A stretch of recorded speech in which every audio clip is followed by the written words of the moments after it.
Okay, you start out with your letters, type in the name that you want and the font that you want. Once I get the font in script, I like to move the letters closer.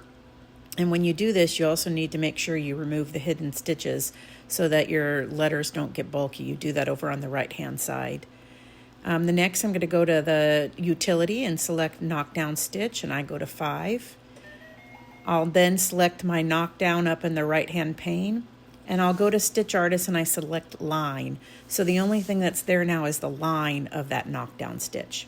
Now once I'm in here, I'm going to go remove some of these stitches so that when I cut, I don't have to go so pokey. I want to make it more soft and rounded curves.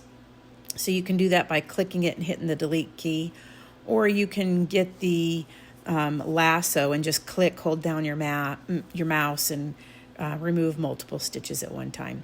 You also have those Bezier tools so that you can smooth out those curves like that right there. I like to make a big section so I can put my grommet right there up at the top.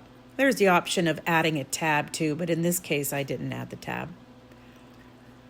Now I'm going to go and I'm going to apply just a single line because I want the placement. And then I'm going to copy it to get the tack down stitch. And then I'm going to copy it a third time and put it after the letter so I can add that backing.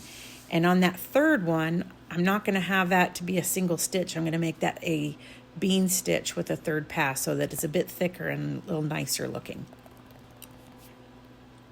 And that's about it. But then once I've got that, I'll just save as a stitch file and I take it to my embroidery machine. I hope that helps.